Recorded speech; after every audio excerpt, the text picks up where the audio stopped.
Paddy Pimblett is one of the most polarizing figures in MMA. Having a distinct persona attached to your fighting can make you stand out. It's almost like he's the main character. He's well liked amongst his community, he signed a sponsorship deal for life-changing money, and his fighting ability is frequently applauded by critics. But what gets lost in the noise is the real story beneath the surface. A career filled with brutal losses, mental health battles, extreme weight cuts, and moments where Paddy considered walking away from fighting altogether.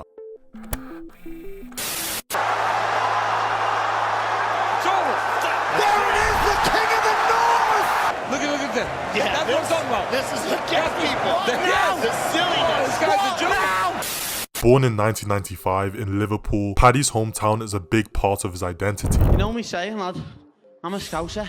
We don't get knocked out. A Liverpool resident or a Scouser have vastly different accents and even cultural norms to the rest of the UK, and growing up in one of the poorest parts of the city didn't come without challenges. His mother was a typical housewife and his father sometimes borrowed money to make ends meet. The Pimblett family weren't very well off at all, and Paddy has since made it obvious that this was one of his inspirations. While other kids only had to worry about school, Paddy knew every time he stepped in the gym he was putting stress on his father to provide, saying in an interview, "My father had to work as a waiter and to borrow money just so I could pursue MMA, and I knew every time I stepped in the gym, it wasn't just for me, it was for my father." His upbringing really wasn't all too different from any other kid growing up in Liverpool, obsessed with football, video games, the latest tracksuit, but MMA wasn't quite in the picture until his mid-teens. At age 15, he watched the fight between Rich Franklin and Vita Belfort on UFC 103 on TV, a fight that sparked something within him. He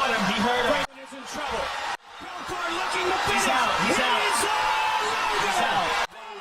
Belfort has defeated Rich Franklin. Within weeks, he had joined Next Generation MMA Liverpool, the local gym that would become his training home, and decided almost immediately that MMA was what he wanted to do for the rest of his life. After impressing at youth gyms, Paddy's big break came in Cage Warriors, one of Europe's top MMA promotions. This was where he truly made a name for himself. In 2016, at just 21 years of age, Paddy won Cage Warriors Featherweight Championship. He sort of leaned into being the villain or the hero, depending on the crowd. His fights were chaotic and had this emotional factor that fans just couldn't look away from. For the public, this was the first time really seeing glimpses of Paddy's character, and naturally, comparisons were drawn to Conor McGregor. But just as things were starting to go well for Paddy Pimblett, not everything would go as smooth as you'd might expect. Really quickly, if you wouldn't mind subscribing, that would mean a lot to me and the channel. We're really close to 1,000 and I'm trying to hit that by the end of the month. So again, if you're enjoying the video, please go down there and subscribe.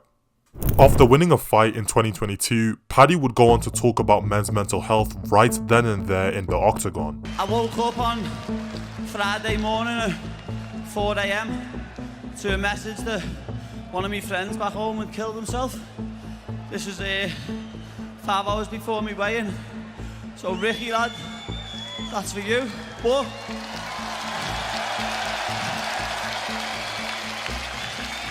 there's a stigma in this world that men can't talk.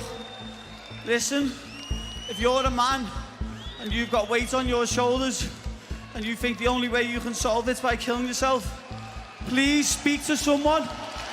Speak to anyone.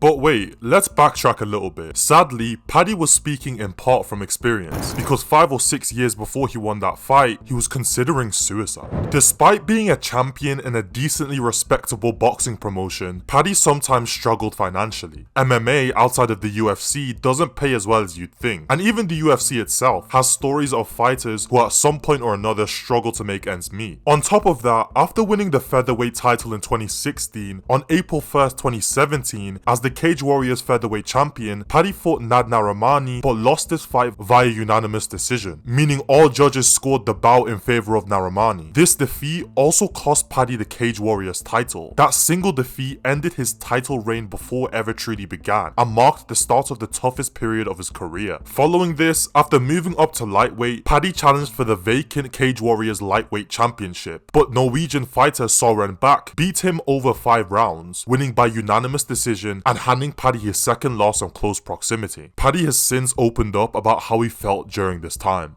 Talk about the mental side of things, and clearly you have to get yourself in the right frame of mind for the fights and you fight for a living, but you've also spoken up about challenges that you've had with your mental health and the importance.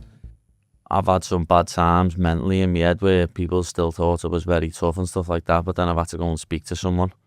Like, I had to go and get like proper therapy a couple of years ago, in like 2018, 2019. I had to go sit down and actually speak to a therapist.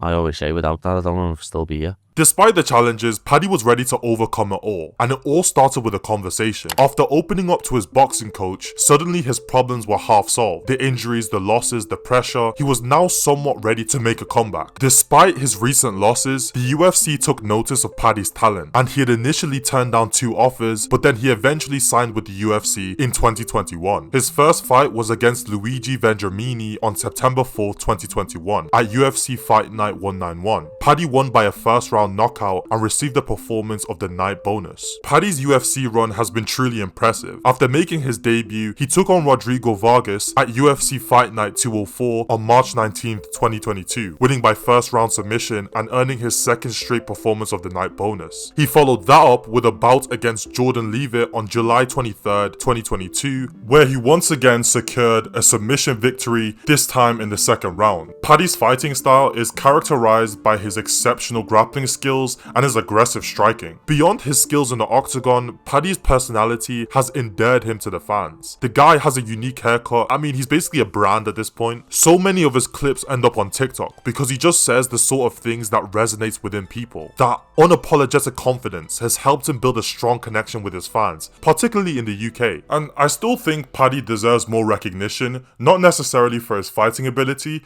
but the things that he speaks up about you don't really hear other celebrities talk about, and it's very important considering how many young men probably look up to him. But with that being said, let's hope Paddy's planting a seed for other people with a similar platform to talk about the same issues.